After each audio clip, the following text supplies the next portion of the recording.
Bismillahirrahmanirrahim. Wassalamualaikum warahmatullahi wabarakatuh.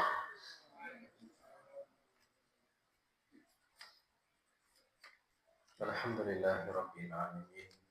Wa bihi nasta'inuhu ala umuri dunya waddin. Wassalatu wassalamu ala al-mab'uuthi rahmatan lil alamin. Asyrafil anbiya'i wal mursalin sayyidina wa nabiyyina Muhammadin wa ala alihi wa sahbihi wa man tabi'ahum wa salaka nahjahu ila yaumiddin ajma'in, amma ba'du. Fa ya rabbi zidni ilma warzuqni fahma, rabbi shrah li sadri wa yassir li amri wahlul 'uqdatam min lisani yafqahu qawli. Subhanaka la ilma lana illa ma 'allamtana innaka antal alimul hakim. Allahumma inna nas'aluka ilman nafi'an wa rizqan thayyiban wa 'amalan mutaqabbala. Allahumma inna na'udzubika min qalbin la yakhsha' wa du'ain la yusma' wa ilmin la yanfa' wa 'amalin la yanfa' wa 'ainin la tadma' wa nafsin la tashba'. Kaum muslimin dan muslimat jamaah pengajian Muslim Malam Selasa Masjid Darus Salam Azhar yang dimuliakan Allah Ta'ala. Insyaallah kita akan lanjutkan. Terakhir kita sampai pada ayat ke-54. Insyaallah kita akan mulai ayat ke-55. Masih berkaitan dengan kisah Nabi Musa dan kaumnya Bani Israel. A'udzu billahi minasyaitonir rajim. Wa idh qultum ya Musa lan nu'mina laka hatta narallaha jahratan fa akhadhatkumus sa'iqatu wa antum tanzurun. Dan ingatlah ketika kalian berkata, wahai Bani Israel, ya Musa, wahai Musa, kami tidak akan beriman kepadamu sehingga kami melihat Allah secara terang-terangan. Lalu mereka ditimpa as-sa'iqah. As-sa'iqah ini petir. As-sa'iqah ini juga berarti artinya guncangan yang sangat dahsyat. Wa antum tanzurun, dan kalian ini melihatnya. Sedangkan kalian melihatnya. Siapa sebenarnya yang dimaksud dari kaum Nabi Musa ini? Apakah seluruh Bani Israel? Ternyata bukan seluruhnya, tetapi 70 orang yang dipilih oleh Nabi Musa yang disebutkan dalam ayat yang lain, waqtara Musa sab'ina rajulan limiqatina. Dan Musa memilih 70 laki-laki terpilih yang terbaik dari Bani Israel untuk miqat kami, untuk perjanjian kami, untuk menjadi pengawal Nabi Musa ketika menerima kitab Taurat. Jadi Nabi Musa 2 kali di sini bertemu dengan Allah, diajak bicara oleh Allah. Yang pertama ketika kembali dari negeri Madian menuju Mesir, sepulangnya dari Mesir. Kemudian untuk kedua kalinya beliau di mana melakukan puasa 40 hari sebelumnya, 30 hari di bulan Dzulqa'dah dan 10 hari di awal bulan Dzulhijjah. Dan dia memilih 70 orang terbaik dari Bani Israel. Ini yang terbaik loh. Best-nya ini, best-nya Bani Israel, 70 orang. Nah, ketika terjadi Allah mengajak bicara Nabi Musa, wa kallama Allah Musa taklima, dan beliau menerima lembaran-lembaran, atau di sini ya kitab Taurat di Bukit Tur, ya. Kemudian ada hijab yang menutup. Ada hijab, ada semacam kayak kabut yang menutupi 70 orang ini belakang Nabi Musa. Dan Nabi Musa kan juga diperintahkan untuk melepaskan sandalnya.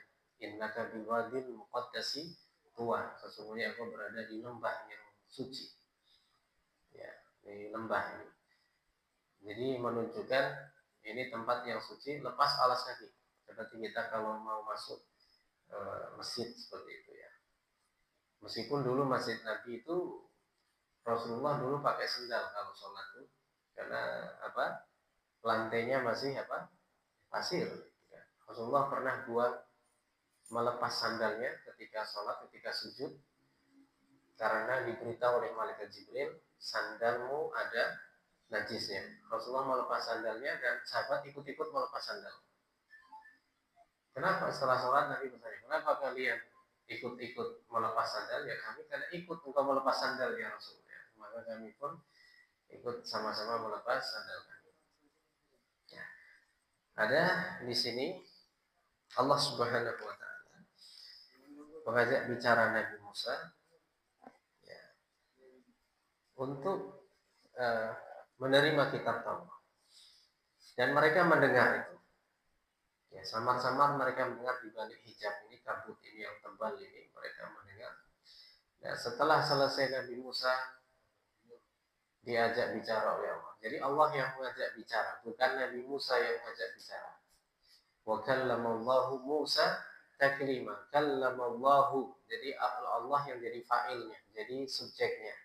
Nabi Musa jadi objeknya. Tapi kalau bacaannya qiraahnya Mu'tazilah itu wa kallamallaha Musa taklima.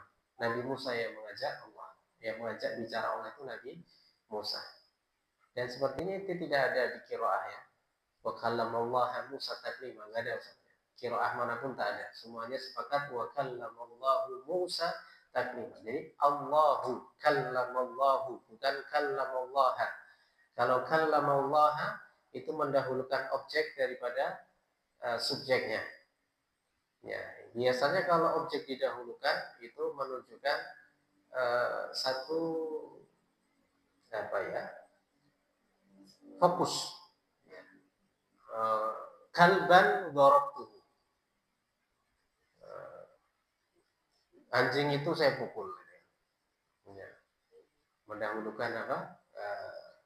Objek itu khususan. Kalau itu lebih pada isim sabik. Ya, isim sabik. Kalban darabtuhu. Nah, mereka mendengar itu. Setelah selesai Allah singkap ini tirai. Ya, karena bagi orang Mu'tazilah itu kan Nabi Musa nggak mungkin Allah berbicara kepada Nabi Musa. Lah mungkin nggak mungkin. Bagaimana mungkin Nabi Musa berbicara dengan Allah dengan kata-kata yang bisa dipahami oleh Nabi Musa, dan ini berarti menyerupakan Allah dengan makhluknya. Maka orang Mu'tazilah ini meyakini bahwa Allah menciptakan tape recorder, rekaman suara yang dijatuhkan ke mana? Bukit Tur. Dan kemudian tape recorder ini semacam tape recorder gitu ya, didengar oleh Nabi Musa, jadi kayak semacam robot. Nah, tape itu sebagai wakilnya Allah, karena nggak mungkin Allah berbicara kepada makhluknya. Karena orang Mu'tazilah ini memang mensucikan Allah itu kebablasan, sehingga mereka menafikan sifat-sifat Allah seperti bicara dan lain sebagainya. Jadi Ahlussunnah ada di tengah, hatinya Allah tidak mungkin sama sifatnya dengan makhluknya. Dan ketika selesai, kemudian mereka nagih kepada Nabi Musa. Arinallaha jahra. Perlihatkan kepada kami Allah secara terang-terangan. Kan kamu tadi melihat Allah, padahal Nabi Musa itu tidak melihat Allah secara wujud asalnya kan. Itu dalam ayat yang lain kan. Qala lan tarani walakin inzur ila al-jabali fa in istaqarra makanahu fasawfa tarani. Musa, wahai Musa, kau tidak akan melihatku.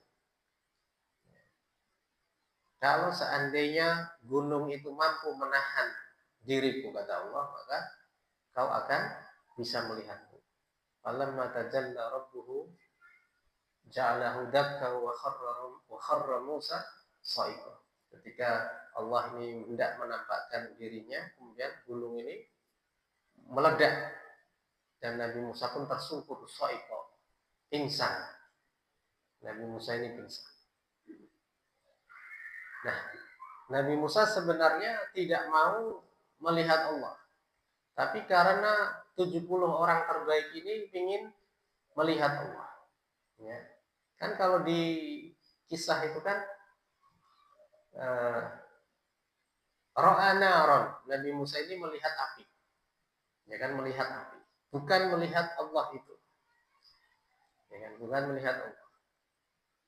Dan tidak mungkin Allah kemudian diserupakan dengan api seperti itu. Itu Subhanallah, hasyalillah, tidak seperti itu. Nabi Musa melihat api di lembah ini, di lembah bukit, di Tur ini. Kaumnya mendengar 70 orang. Bukan seluruh Bani Israel, tapi hanya 70 orang. Bani Israel lagi sibuk nyembah patung anak sapi yang diperintahkan oleh Samiri. Sebagian menyembah, sebagian tidak. Nah, setelah selesai Nabi Musa mengatakan, karena diminta terus oleh 70 orang terbaik ini, akhirnya Nabi Musa mengatakan minta diperlihatkan Allah. Nah, Allah nggak mungkin. Kalau gunung itu masih mampu untuk menahan, maka bisa. Maka fa'akhadat kumus sa'iqah. Jadi jahroh ini berarti melihat secara terang-terangan. Ayanan, melihat dengan mata kepala telanjang. Ayanan. Ada satu perumpamaan orang Arab dulu, walaisal khabaru kal ayan. Walaisal khabaru kal ayan. Maksudnya kabar itu ternyata tidak sama seperti yang dilihat langsung. Mendengar saja dengan melihat langsung itu berbeda rasanya. Kan itu. Itu ada satu perumpamaan orang Arab tuh walaisal khabaru kal ayan. Ini ditujukan kepada Rasulullah ketika orang Arab itu, orang Quraisy mendengar Muhammad ini berdakwah dan banyak pengikutnya. Mereka kemudian ketika melihat langsung pengikut Rasulullah ini kepada sholat di Mekah, di bukit-bukit Mekah, kemudian Abu Sufyan itu melontarkan kalimat walaisal khabaru kalian. Ketika waktu itu Abu Sufyan belum masuk Islam, melihat Ibnu Mas'ud jadi imamnya Sa'ad bin Abi Waqqas. Ibnu Mas'ud di depan, Sa'ad yang kaya raya ada jadi makmum. Orang ini melecehkan ini, kata Abu Sufyan. Kok bisa itu Ibnu Mas'ud pengembala kambing miskin, orangnya kecil, kok bisa jadi imamnya Sa'ad bin Abi Waqqas? Ya, lantas Abu Sufyan mengatakan, walaisal khabaru kalian. Ternyata krungu tok ke ora kaya roh langsung. Aku seprono sebenarnya krungu tok. Ini aku orang jengkel lagu. Ini merendahkan martabat orang Quraisy ini. Saat di mana akalmu saat, kata Abu Sufyan? Kok mau-maunya kamu diimami oleh, dipimpin oleh orang miskin kayak gini? Kau sholat bersama orang-orang miskin kayak gini. Agama apa yang kau ikuti? Sampai akhirnya terjadi tawuran. Sempat terjadi tawuran. Sampai Ammar bin Yasir saat itu pada terluka karena tawuran itu. Pernah tawuran gara-gara Abu Sufyan enggak. Tapi Abu Sufyannya malah lari waktu itu. Ya, ternyata tawuran Abu Sufyan malah melayu sih. Ya, gitu. Waktu itu beliau belum masuk Islam. Cuman mendengar Allah saja itu bicara itu. Ngomong apa itu Allah. Ingin lihat langsung. Padahal Nabi Musa nggak melihat. Karena Allah itu tidak mungkin dilihat di dunia. Bahkan ketika Rasulullah Mi'raj itu beliau tidak melihat Allah dengan mata kepala beliau, tetapi melihat dengan hatinya. Itu nggak mungkin melihat. Kita melihat Allah langsung itu nanti di surga. Ya, di surga wujuhu yawma idzin nadhirah ila rabbiha nadhirah. Wajah orang-orang yang beriman pada hari itu berseri-seri, berbinar-binar, bercahaya. Mereka melihat kepada Tuhan mereka. Ya kan? Nah, itu perbedaan. Nanti di surga, innakum satarawna rabbakum kama tarawna al-qamara lailatal badr la tudammuna fi. Sesungguhnya kalian akan melihat Tuhan kalian di surga nanti sebagaimana kalian melihat bulan purnama. Melihat bulan di malam purnama dan kalian tidak akan berdesak-desakan melihatnya. Orang nonton konser, nonton bola, itu kan berdesak-desakan di stadion, konser itu live, ya kan? Itu pengen lihat artisnya. Apalagi kalau konser-konser yang indoor, itu yang paling depan itu yang VVIP, itu yang paling mahal itu. Ya, yang paling murah ini paling 1 juta, paling murah itu buri dewi. Buri neng buri dhewe. Ya, dibelani, dibela-belani. Kan sekarang mungkin 2 juta, itu Pak 2 juta itu udah paling belakang. Ya. Kalau dulu masih 500.000 gitu. Katanya seperti itu. Nah, kalau yang paling depan kan itu paling mahal itu. Ya. Nah, tidak akan berdesak-desakan melihat Allah. Nah,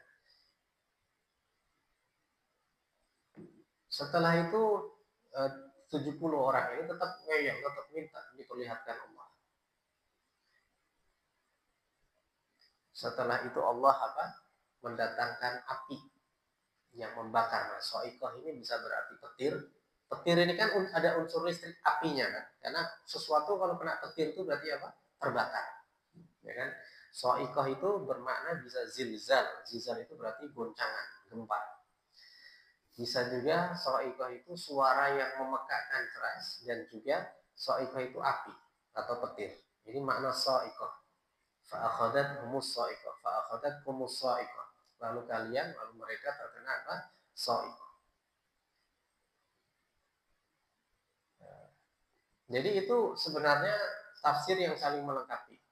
Ketika ada api, pasti ada gemuruh, ada goncangan, ada suara yang keras. Gitu. Terus tersambar itu mereka. Dan mereka mati. Dimatikan oleh Allah. Dan dihidupkan kembali. Dan kalian melihat itu. Jadi di sini kan fa'akhadhakumus sa'iqah wa antum tanzurun. Kalian terkena oleh sambaran itu, lalu kalian, dan sedangkan kalian melihat. Tsumma ba'atsnakum min ba'di mautikum la'allakum tashkurun. Kemudian kami bangkitkan kalian dari kematian kalian agar supaya kalian ini bersyukur. Jadi dihidupkan lagi oleh Allah. Nabi Musa pun demikian. Ada yang mengatakan Nabi Musa itu tidak sampai mati, tapi hanya pingsan. 70 orang inilah yang mati kemudian dihidupkan oleh Allah. Bagi Allah itu mudah. Ya, bagi Allah itu mudah. Nanti ada kisah yang innallaha ya'murukum an tadbahu baqarah, itu kan untuk mengungkap misteri kematian seorang laki-laki dari Bani Israel. Kemudian dari tulang sapi ini dipukulkan ke jasad ini, kemudian orangnya akan hidup lagi. Siapa yang membunuh kamu, wahai fulan? Maka dia menjawab, yang membunuhku adalah keponakanku. Jadi menghidupkan itu, tapi dalam rangka untuk mengungkap misteri. Tetapi yang 70 orang ini kemudian dihidupkan lagi oleh Allah. Ya, ulama beda pendapat apakah mereka ini mati beneran atau hanya dipingsankan oleh Allah. Yang jelas mereka dihidupkan, disadarkan lagi oleh Allah Subhanahu wa taala supaya mereka bersyukur, supaya kalian la'allakum tashkurun. Padahal Nabi Musa ketika sebelum mereka minta itu, ya, minta lihat Allah, Nabi Musa mengatakan, aku telah menerima satu wahyu dari Allah, kitab Taurat, ini dalam bentuk kitab Taurat ini, supaya kalian kuduhu bikuwah, ambil ini dengan kuat-kuat, pegang ini kitab Taurat ini dengan kuat-kuat. Tapi mereka minta syarat, ya kan? Minta syaratnya, kami mau menerima kitab Taurat itu, ajaran kitab Taurat, kami akan memikulnya, tapi tolong kami juga ingin melihat Allah seperti engkau melihat wahai Musa. Kan sebenarnya kalau kita lihat Bani Israel ini kan termasuk kaum yang suul adat juga ya. Kalau bicara ke nabinya itu langsung Musa, ya Musa. Gak ada satu umat ya Rasulullah yang memanggil dengan ya Muhammad, gak ada. Ya, la taj'alu la tarfa'u aswatakum fawqa sawti nabi, la taj'alu du'a an-nabi ka du'a ibadikum ibad. Jangan kalian jadikan panggilan kepada Nabi seperti panggilan kalian, sebagian kalian kepada sebagian yang lain. Kan gitu. Tidak boleh memanggil ya Muhammad, tidak ada. Satupun umatnya memanggil ya Muhammad. Bahkan sampai pamannya pun memanggilnya ya Rasulullah. Hamzah itu memanggilnya ya Rasulullah. Abbas memanggilnya ya Rasulullah. Padahal itu keponakannya. Ya. Kalau panggilan langsung gitu ya. Tapi kalau sholawat ya nggak apa-apa. Allahumma sholli ala Muhammad. Ya itu memang seperti itu. Atau boleh ditambahi dengan Allahumma sholli ala Sayyidina Muhammad. Jadi, tapi kalau memanggil langsung Tidak boleh ya Muhammad. Kemudian mereka akhirnya Nabi Musa ngalah kan, supaya Allah menampakkan diri, padahal meskipun Allah tidak mungkin itu. Fa in istaqarra makanahu fasawfa tara. Nah, setelah mereka dihidupkan, nanti pada ayat yang lain akan dijelaskan bahwa setelah mereka dihidupkan, Nabi Musa minta lagi, apakah kalian mau memegang, mengambil Taurat ini, ajaran dari Allah ini. Kalian berjanji, mereka ini masih, orang Bani Israel masih mikir-mikir. Akhirnya didatangkan apa?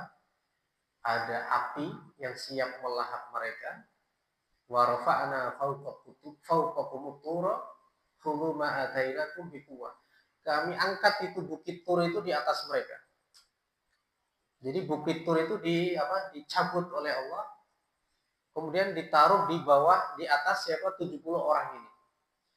Kemudian dari arah depan mereka ada lautan yang siap untuk tsunami lah. Di belakang api. Jadi nggak bisa tempat untuk berlari.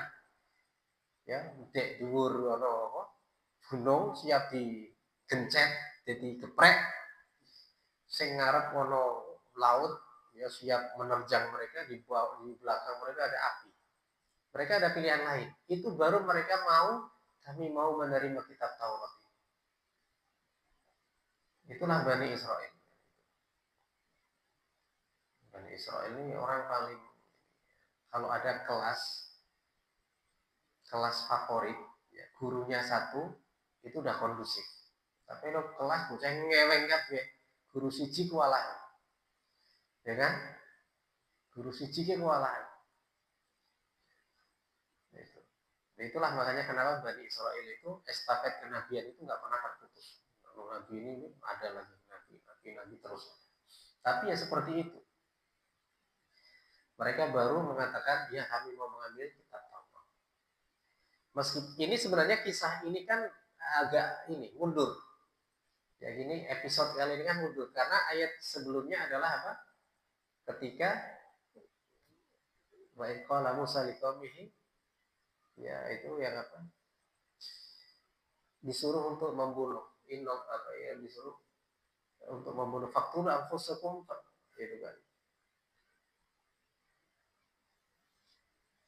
Innakum zalamtum anfusakum bittikhadikumul ijla fatubu ila barikum faqtulu anfusakum dzalikum khairul lakum inda barikum fataba alaikum. Itu ayat yang sebelumnya kan. Allah ketika Nabi Musa mengatakan kepada kaumnya, ya qaumi innakum zalamtum anfusakum. Ini kan sebenarnya kan harusnya penempatan ayatnya setelah ayat ini, harusnya. Ya kan? Karena kejadiannya kan Nabi Musa kan ketika innakum zalamtum anfusakum. Faqtulu anfusakum itu kan setelah pulang dari Bukit Tur. Dan ini kisahnya masih di Bukit Tur. Nah, jadi agak lancak-lancak nih. Tapi Rasul kan tidak sengaja seperti itu. Memang ada perintah dari Allah untuk menempatkan ayat ini seperti itu. Jadi ada beberapa ayat itu memang ditaruh pada kejadian yang sebelum, itu kadang ditaruh yang setelah, atau yang setelah ditaruh yang sebelum. Itu memang seperti itu. Ya, ada beberapa. Seperti misalkan kayak surah At-Mutaffifin contoh. Wailul lil mutaffifin. Ayat 1 sampai 28 itu madaniyah. Tapi ayat 29 sampai 36 dari innal ladzina ajramu kanu minal ladzina amanu yadhakun. Itu makkiyah. Harusnya kan ayat 29 ditaruh yang pertama kan, lebih dulu daripada wailul lil mutaffifin. Atau mungkin bisa aja ayatnya wailul lil mujrimin alladzina idza marru 'alal ladzina amanu yadhakun misalnya. Tapi kan enggak, Allah menyuruh nabinya untuk menempatkan wailul lil mutaffifin itu ayat yang pertama. Kenapa? Orang Madinah itu punya kebiasaan kalau nakar, kalau nimbang itu suka mengurangi barang sedikit, ngutil. Nek nyolong siti kan jadi apa? Ngutil. Ya, mengurangi takaran sedikit, nggak banyak tapi sedikit. tapi menjadi kebiasaan sehari-hari. Nah, setelah Rasulullah datang, Rasulullah itu geleng-geleng kan, Madinah ternyata seperti ini. Maka turun ayat wailul lil mutaffifin. Padahal innal ladzina ajramu kanu minal ladzina amanu yahdurun itu turunnya di Makkah. Karena apa? Pembulian hebat itu bukan terjadi di Madinah tapi di Makkah, karena secara politis, secara kekuatan mereka lemah. Kalau di Madinah kan sudah kuat. Ya kan?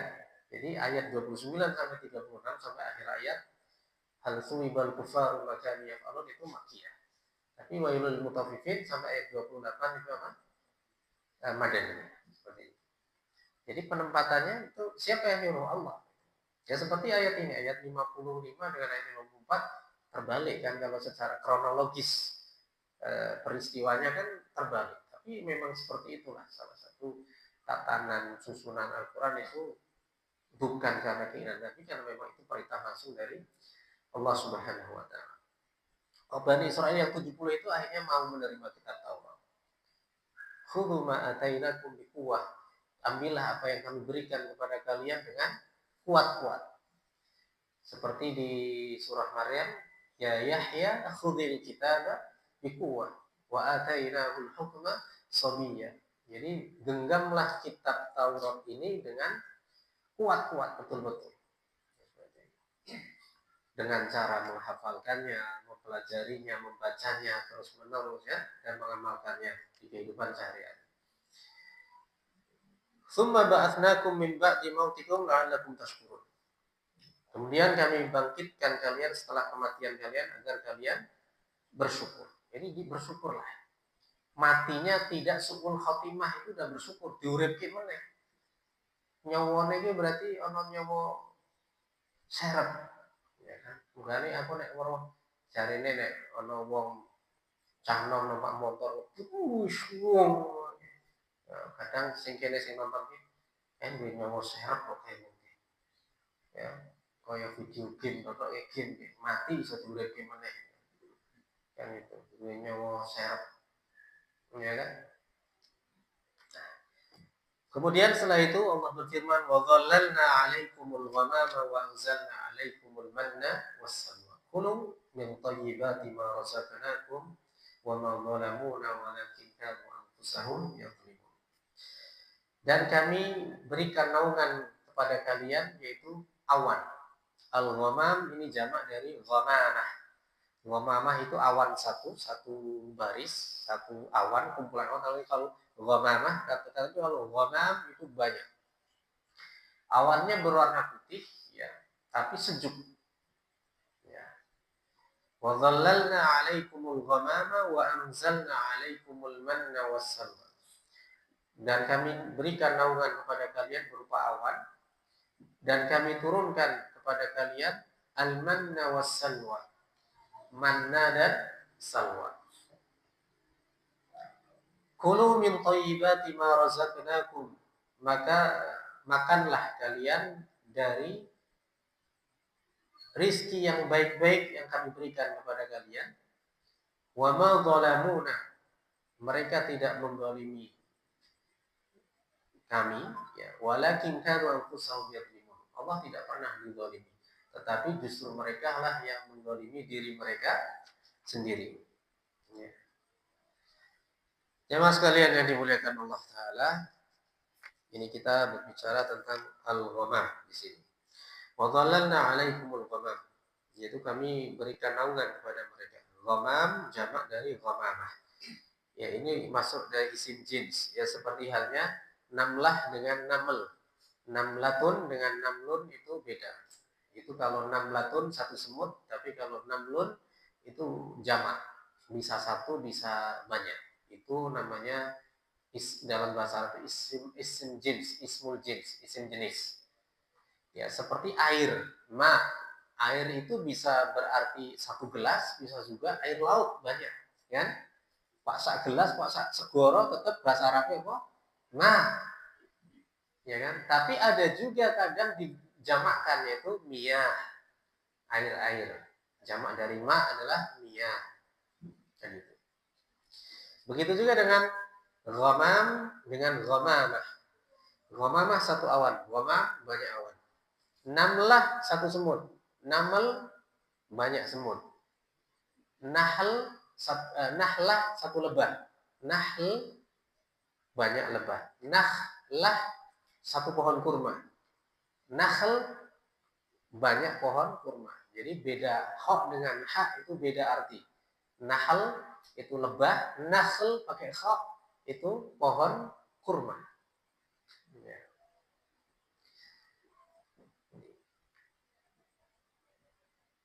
Awan yang dimaksud di sini, ya. Inilah yang terjadi di bukit di padang Tih. Kenapa Nabi Musa di surah Al-Maidah dikatakan bahwa diperintahkan oleh Allah untuk memasuki ya qaumi dkhulul ardal muqaddasata allati kataballahu lakum wa la tartaddu ala adbarikum fatanqalibu khasirin. Wahai kaumku, masuklah ke bumi yang disucikan yang Allah telah tetapkan untuk kalian dan jangan berpaling mundur kan darinya, maka kalian akan menjadi orang-orang yang merugi. Ayat ini dipakai oleh orang Yahudi zaman sekarang, Zionis. Pokok men Palestina itu kan itu kan. Nabi Musa saja, Muhammad saja mendapatkan wahyu dari Allah bercerita tentang orang-orang Bani Israel yang disuruh memasuki bumi Palestina yang dijanjikan oleh mereka. Dan itu. Kiamat tidak akan terjadi sebelum orang Yahudi pada ngumpul di mana? Palestina kan, bumi yang dijanjikan. Ya qaumi dkhulul ardal muqaddasata allati kataballahu lakum wa la tartaddu. Qalu ya Musa inna fiha qauman jabbarin kan gitu ya. Wahai Musa, di dalamnya ada kaum-kaum yang jabbar, orang-orang yang gede-gede, orang-orang Jababirah, orang-orang Amalik, seperti kisahnya Nabi Daud selanjutnya itu kan melawan Jalut itu. Orangnya perawakannya besar-besar. Wa inna lan nadkhulaha madamu fiha, ya kan? Kami tidak akan memasukinya selagi mereka masih di sana. Itu kemudian mereka itu sempat bertahan di bukit di Padang Tih namanya. Padang Tih. Ta ya ha Tih. Ya kan? Di Bukit Tih ini mereka kemudian lama tinggal di situ. Panas. Tidak ada makanan, tidak ada tanaman, tidak ada sumber mata air. Kemudian mereka minta request kepada Nabi Musa, kami kalau di sini terus kita mau makan apa, mau minum apa? Maka kemudian pertama kali Allah menaungi mereka dengan awan, dan awan ini sejuk. Ada yang mengatakan awan ini nanti yang Allah berikan kepada kaum mukminin ketika dihisab oleh Allah nanti di mahsyar. Jadi awannya itu sejuk, jadi tidak merasakan panas, tapi mereka merasakan sejuk. Ya, apakah ini awan sama dengan awan yang menaungi Rasulullah ketika beliau berdagang ke mana negeri Syam yang dilihat oleh pendeta Buhairah, ya kan? Ini dapat kemuliaan. Ada ya. Ini boleh percaya tapi ini kalau berbicara karomah. Ada seorang kiai ketika hujan nggak kehujanan, yang lainnya pada kehujanan, itu orang soleh ini nggak kehujanan. Dua amalan orang lakon. Nek dua lakon kan iso jinde kan itu. Lah terus ana kanca sing ora percaya. Mosok ora terus. Mosok kudanan ya kudanan. Lah sapa ngerti Allah memberikan karomah dan bisa jadi. Kita nggak menafikan itu karomah orang-orang soleh itu ada. Ora di aku kai banyu saember tak gebyurke kiai ini lho malah suladan. Cara membuktikannya orang kok kowe ra Mas. Ono mau diceritani ono kiai ora kudanan. Lah aku takok lah duwe opo amalan opo wallahu alam. Saya pun pernah dapat karomah. Saya berangkat dari Pangkos Kajen mau khutbah Jumat di PLTU Pak. Perjalanan itu kan paling enggak 1 jam. Kue nek lancar. Karomah apa Pak? Dilalahke Ijo terus ora tau waktu. Dek kajen tekan ujung negara. Padahal ujung negara kan tempat terjauh di dunia, ujungnya negara. Karo tersono kan paling sono. Alhamdulillah iso dilalah duhur iki jam 11.05 kilo meh jam 12 wayahe duhur iki mau. Makanya saya udah estimasi yo nyandak mepet coy. Karena ngisi pelatihan, kemudian ngisi pelatihan waktu itu TOEFL, tes bahasa Arab itu sama mahasiswa-mahasiswa, kemudian jam sudah ini. Saya berdoa ya Allah sampaikan ya Allah nek pancen iki ya tekan nek ora lah. Sudah ada yang mau menggantikan katanya. Azan pertama kalau di sana pakai 2 kali azan soalnya. Azan pertama keuntungannya 2 kali azan ki iso ana jeda waktu mulur lah sithik. Keuntungannya. Nah, waktu itu saya ya alhamdulillah itu hijau terus Pak. Hijau terus kayak bojong kayak tekan kedemuni Wonopribo tekan bebean Ndoro kok Ndoro Podo Buaran wis tekuan iso hijau terus. Ini cerita asli saya orang ngapusi ya. Berarti kan oleh karomah ya. Itu karomah model lagi maksudnya ya. Itu pernah itu. Coba misalkan ono abang bae limo misalnya ya wis alam tekan tampang sono Pak tekan alun-alun tekan samsat iso hijau terus Pak. Alhamdulillah itu ya orang ngapus ya hijau terus karomah ya kan berarti Allah ini coba nih telat ya aku tak pikir ya iso apa lah itu rezekinya aku berarti kan itu ya kok masuk ono kiai kok dilalah orang ono soleh orang kudanan. Lah terus ono koncoku ngomong tak gebyur aku beja teles ora ya kuwi jenenge soal adat ya. Masalah itu urusan masalah teles apa teles itu urusan dia dengan Allah itu kan. Iya kan gitu. Kalau memang dia tidak punya khodam, tidak punya khodam berarti memang karomah kan gitu. Mana yang dua khodam urusan liya kan. Gebyur wong ya tetep padha bae dosa kan. Masa mau ngata-ngata kok digebyur ya. Itu. Ya itu. Nah, itu kami turunkan kepada kalian apa? Al-manna was-salwa. Manna secara bahasa dari kata manna yamunnu, ay al-an'ama yun'imu. Al-in'am wal fadl. Nikmat dan karunia. Itu makna manna secara bahasa. As-salwa dari kata sala yaslu, artinya menghibur. Sesuatu yang apa? Dari kata salla yusalli itu kalau fa'ala yufa'ilu tasliyah itu menghibur. Salla yaslu berarti sesuatu yang bagus. Tetapi makna istilahnya, mana ini ulama mayoritas mengatakan mana itu adalah madu. Ya, ada madu. Jadi ceritanya begini, Pak. Kalau malam hari, ada yang mengatakan turunnya itu malam hari, ada yang mengatakan ketika terbit matahari, ya matahari itu terbit itu turun gerimis. Gerimisnya itu kemudian mereka bisa langsung minum madu itu. Ada dan ada yang menempel di mana di pohon-pohon, lalu mereka naik. Ya, ya di situ mereka naik kemudian minum itu, diambil itu. Dan sebagian mereka meminumnya langsung, ada yang mencampur dengan air. Jadi minuman yang enak. Itu madu. Sedangkan salwa adalah burung. Ya, burung yang mana burung ini burung sumani namanya. Tayrus sumani. Jadi burung yang gedenya hampir seperti merpati. Ya, hampir gedenya ya, seperti burung merpati, kecil burungnya, dan itu turun dalam keadaan terpanggang. Sudah matang, siap untuk dimakan. Itu salwa.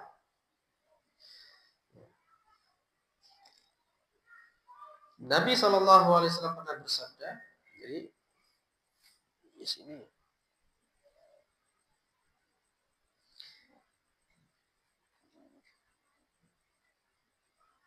Al-manna at-taranjin. Qala an-nahas at-taranjin kita. Jadi ada pohon namanya taranjin yang di situ menempel itu minuman-minuman manis. Jadi tallun yanzilu minas sama ala syajarin aw hajar. Jadi manna itu adalah gerimis yang turun dari langit di atas pohon dan bebatuan. Wa yahlu wa yanakidu asalan. Rasanya manis seperti madu. Wa yajufu jufaf as-samak. Mereka air itu juga bisa membeku dan bisa dimakan itu bisa membeku. Al-mannu al-asal. Manna itu adalah madu. Syarabun hul, yaitu minuman yang manis. Ada juga yang mengatakan khubzu ar-riqaq, yaitu roti yang tipis. Ada yang mengatakan itu. Akan tetapi kalau kita perhatikan bahwasanya manna ini, kalau Allah tidak mungkin memberikan makanan kecuali juga orang makan itu kan butuh minuman itu kan. Jadi kalau makanan semua itu ya ini khilaf di antara ulama. Yang jelas adalah minuman yang manis. Ma mannallahu bihi ala ibadi, apa yang Allah anugerahkan kepada hamba-hambanya bil ghairi ta'abin, tanpa susah payah, wala zar'in, dan tanpa harus menanam. Sebagaimana dalam hadis sahih Bukhari Muslim dari Sa'id bin Zaid, Rasulullah SAW bersabda, annal kam'ah minal manni alladhi unzila ala Musa. Al-kam'ah. Kam'ah itu semacam apa ya? Jamur itu bahasa Arab. Kam'ah itu kalau saya buka itu jamur. Jamur ini kan manfaatnya bagus ya untuk kesehatan. Al-kam'ah minal man. Jadi itu sisa-sisa jamur. Jamur itu kan nempel ini ya. Itu sisa-sisa dari dulu manna yang Allah turunkan kepada Bani Israil. Wallahu a'lam. Dan salwa adalah as-sumani. Pohon burung sumani. Yaitu mereka burung yang seperti burung merpati, kemudian burung itu bisa mereka makan, turun dalam keadaan terpanggang, tidak usah mereka menyembelihnya. Ada ini. Nah, seperti makanan surga. Ada satu hadis yang menjelaskan makanan favorit penghuni surga itu salah satunya adalah burung panggang. Walah mitairin mimma yashtahun, dan daging burung yang mereka ini berhasrat untuk memakannya. Ya kan di surah Al-Waqiah ya. Walah mitairin mimma yashtahun. Itu burung, daging burung. Salah satu makanan favorit penghuni surga. Dan di situ dijelaskan bahwa penghuni surga itu ketika melihat ada burung terbang di surga, ada keinginan untuk makan. Ya Allah, aku pengen makan manuk gue, kok enak. Maka langsung tiba-tiba burung ini jatuh tersungkur di hadapan penghuni surga tersebut dalam keadaan terpanggang, sudah matang, tinggal dimakan. Tidak usah kok tuku areng, tuku kecap bango misalnya, tuku brambang, tomat, ora usah. Ini langsung terpanggang, sudah matang, siap disantap. Setelah dimakan, sisa tulang-tulangnya, kemudian Allah menghidupkan lagi dari tulang-tulang itu, dan burung itu terbang lagi. Kok nek arep dipangan meneh, kok mateng meneh. Kok terus dan seterusnya. Itulah kenikmatan penghuni surga. Wa ma zalamuna walakin kanu anfusahum yadhlimun. Mereka tidak menzalimi kami Bani Israil itu, sama sekali tidak. Allah tidak akan menurut kedzaliman, kemaksiatan yang dilakukan oleh mereka. Bani Israil itu tidak pernah sedikit pun menzalimi Allah, justru mereka lah yang menzalimi diri mereka. Jadi baiklah Bapak jamaah sekalian yang dimuliakan Allah Ta'ala, itu yang bisa saya sampaikan untuk malam hari ini, malam 1 Muharram, 1 Syuro ya. Mudah-mudahan dapat berkah kita ini. Ya, ayatnya 55, 56 dan 57. Baik. Silakan saya serahkan kepada membawa acara moderator. Mas. Memasuki acara yang ketiga yaitu acara tanya jawab. Monggo bapak-bapak yang ingin bertanya kami persilakan.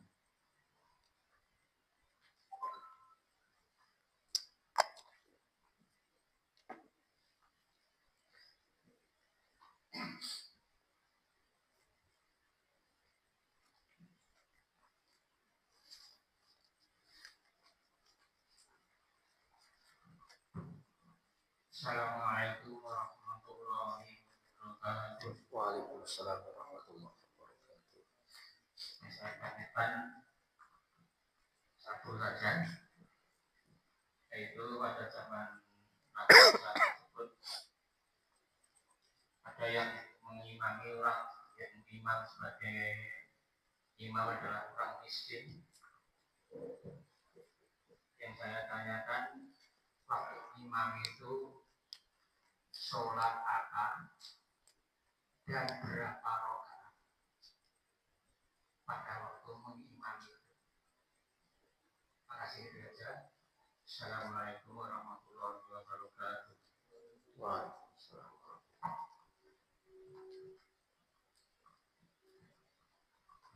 Yang jelas syariat Nabi Musa, syariat Nabi terdahulu itu tidak sama dengan kita. Sholatnya, syariatnya itu tidak sama. Ada sujudnya, tapi disempurnakan itu di zaman atau syariatnya Nabi Muhammad. Syariat Nabi Muhammad ini yang paling sempurna. Tidak terlalu memberatkan dan juga tidak, artinya ada syariat yang tengah-tengah. Bahkan justru cenderung ini mudah, syariatnya itu ad-dinu as-samhah, ad-din al-hanifiyah. Agama yang dibawa oleh Nabi Muhammad itu syariatnya syariat yang toleran, samhah itu penuh dengan rukhsah, ya. Hanifiyah itu mudah. Itu yang dikatakan oleh Nabi. Dibandingkan dengan syariat-syariat Nabi sebelumnya. Nah, kalau masalah sholat sebelum Nabi Muhammad, ya, itu yang jelas sholat itu tidak sama dengan kita. Sholatnya itu.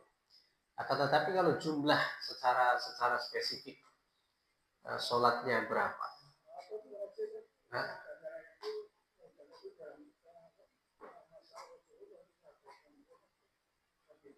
sahabat atau Nabi Muhammad atau Nabi Musa? Nabi Musa. Nabi Musa katanya. Iya. Iya. Sholat apa? Jadi pertanyaan itu, sholat apa yang dilakukan oleh itu orang miskin yang jadi sholat, yang jadi imam itu, ya, jadi imam. Ya. Saya kalau masalah sholatnya apa, ada memang beberapa riwayat dijelaskan secara spesifik atau secara umum saja, universal globalnya. Secara persis saya tidak tahu sholat itu sholat apa. Ya, ada kemungkinan sholat itu, apalagi berbicara tentang masalah tarikh, ya, sejarah itu rawan adanya perbedaan pendapat. Itu yang jelas seperti itu. Ya. Fikih itu rawan juga pendapat. Tapi kalau fikih itu lebih logis, berbeda dengan sejarah. Kalau sejarah itu kadang banyak riwayatnya malah cenderung doif karena memang konsentrasi ulama waktu itu hanya berpusat pada hukum-hukum halal haram. Jadi kalau tidak tahu sejarah itu tidak apa-apa, seakan-akan gitu kan. Apalagi sejarah-sejarah ya. Makanya kalau berbicara riwayat rata-rata hadisnya itu tidak sampai sahih, mutawatir gitu. Karena fokusnya ulama pada fikih.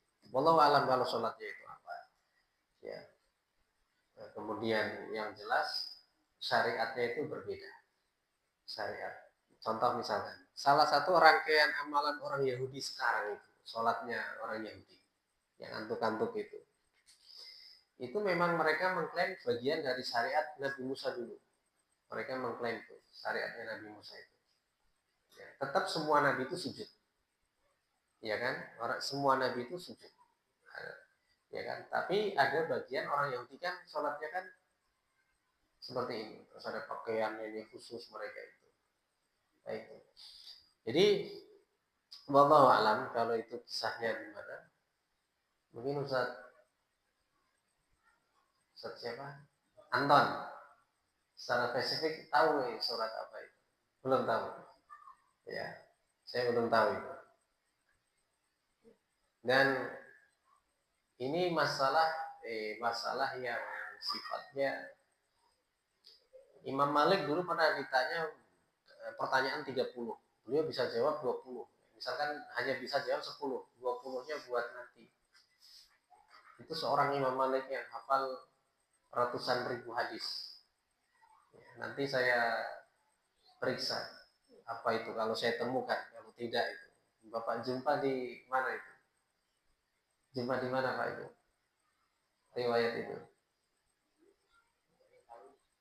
Belum tahu. Ya. Jadi yang jelas begini aja. Para nabi itu sholat, semuanya sholat. Ya. Bahkan kalau sujudnya ada, sujud ada. Cuman sholat yang syariat yang disempurnakan itu adalah syariatnya Nabi. Ada beberapa rukun yang dibuang. Kayak contoh sholatnya orang Yahudi itu kan tidak dilakukan oleh umat Islam. Ya kan? Tidak dilakukan oleh umat Islam seperti itu ya, antuk-antuk kayak gitu. Itu konon Nabi Musa dulu sholatnya seperti itu. Ada bagian rukun sholatnya seperti itu. Yang tidak dipakai lagi oleh umat Nabi Muhammad SAW. Nah kalau masalah itu, kalau itu sholatnya itu di zaman Nabi Musa kayak orang tahu. Tapi kalau di zaman Nabi Muhammad banyak diimami orang miskin. Ya kayak tadi saya cerita Ibnu Mas'ud jadi imamnya pembesar Quraisy. Itu ada banyak. Kemudian banyak sahabat-sahabat itu. Bahkan Imam Nafi ini kan maulanya Ibnu Umar, ya kan? Budaknya Abdullah bin Umar. Dulunya budak, tapi Allah angkat menjadi ahli Quran. Jadi banyak sekali ahli Quran itu dulunya orang miskin, orang biasa. Bahkan bukan sekedar miskin, miskin merdeka masih mending, miskin budak. Ya kan? Ibnu Mas'ud itu pengembala kambing. Kemudian Salim itu budak, dibebaskan oleh Abu Hudzaifah. Ya kan? Mereka orang-orang yang biasa-biasa saja. Imam Nafi itu budaknya Ibnu Umar dibebaskan. Tapi jadi imamnya qiraat, ya kan? Itu luar biasa ini, Masya Allah. Tapi kalau di zaman Nabi Musa, saya belum pernah jumpa ini riwayat. Jadi coba tak cari. Nanti kita cari. Gitu ya, Masya Allah. Baik, ada yang lagi? Ada lagi bapak-bapak yang ingin bertanya?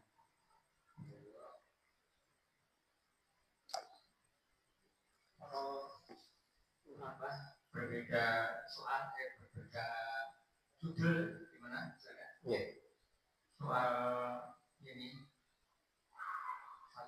satu muhal atau surah ini telah berjalan kabar mitos atau fakta bahwa satu surah itu dianggap keramat oleh orang-orang tertentu. Keramatnya ada yang mengatakan bahwa banyak makhluk halus yang bergentayangan. Ini saya ulangi lagi mitos atau fakta. Terima kasih. This is a myth. Ini mitos sih. Ini mitos ya. Kalau makhluk gentayangannya galak tuh di mana-mana bergentayangan. Ya, maksudnya ini adalah atau gini, setan ini bisa berkonspirasi Pak. Misalnya gini, contoh.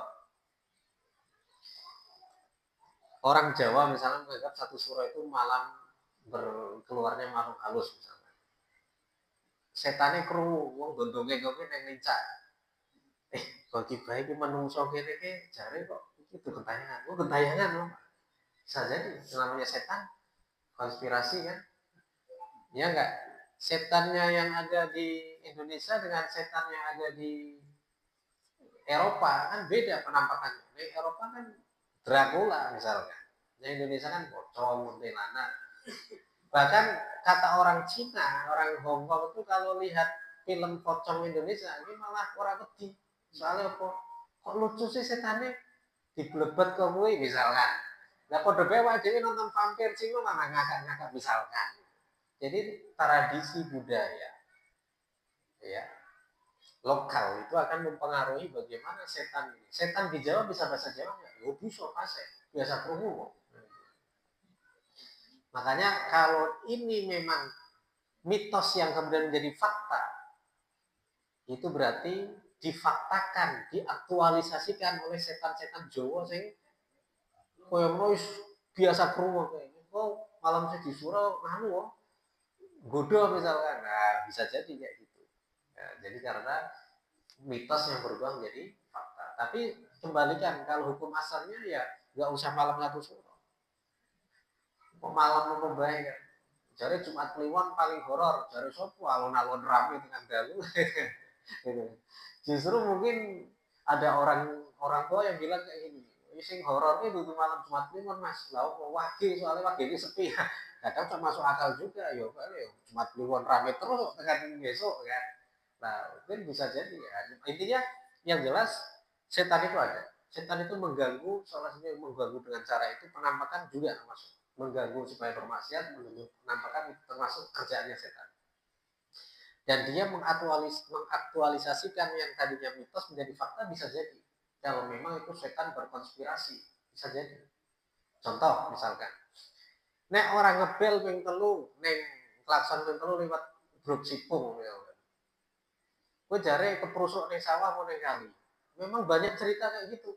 Itu kan konspirasi jin sebagaimana di surah Al-Jin ayat ke-6 itu wa annahu kana rijalun minal insi ya'uduna birijalin minal jinni fazaduhum rahaqa. Itu memang ada konspirasi bangsa jin itu ada.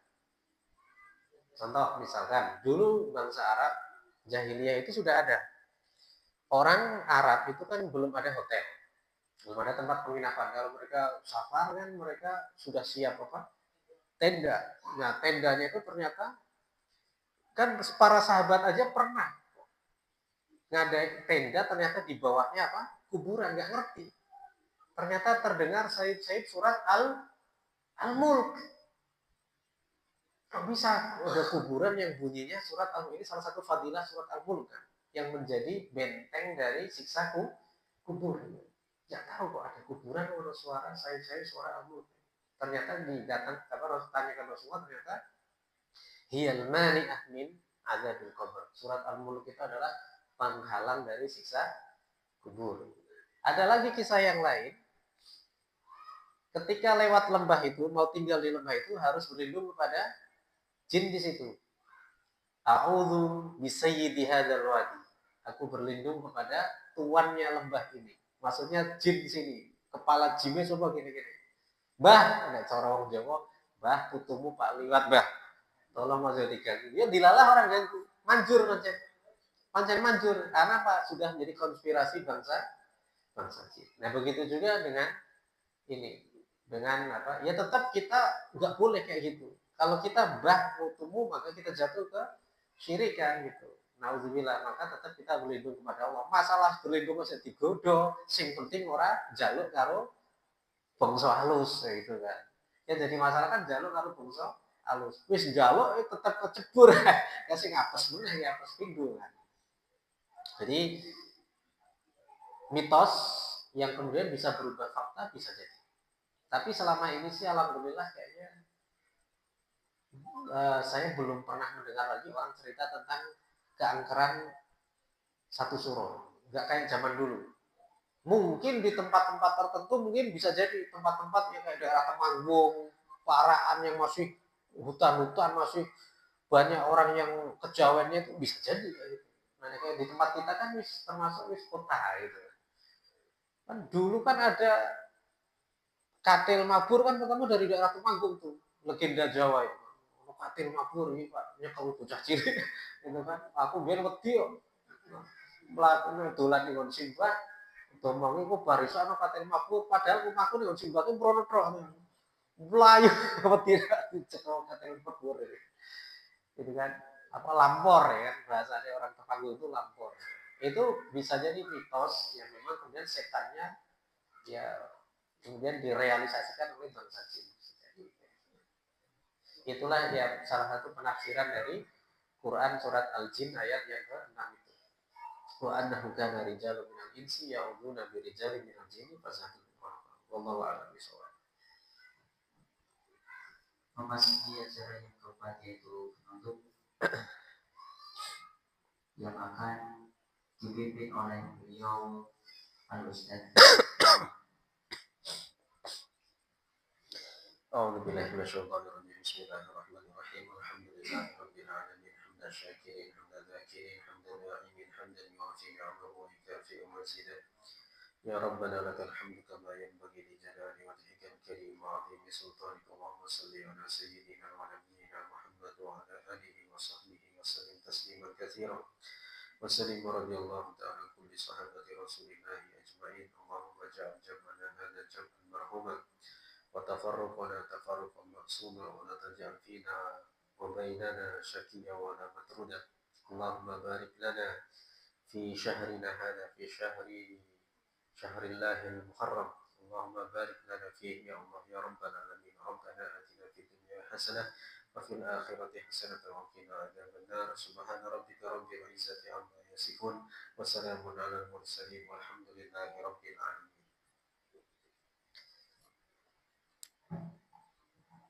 Mari kita tutup dengan membaca Alhamdulillah secara bersama dan doa kafaratul majelis. Alhamdulillahirabbil alamin. Subhanallahumma wa bihamdika asyhadu an la ilaha illa anta astaghfiruka wa atubu ilaik. Mungkin cukup yang bisa kami sampaikan, kurang lebihnya mohon maaf. Wassalamualaikum warahmatullahi wabarakatuh.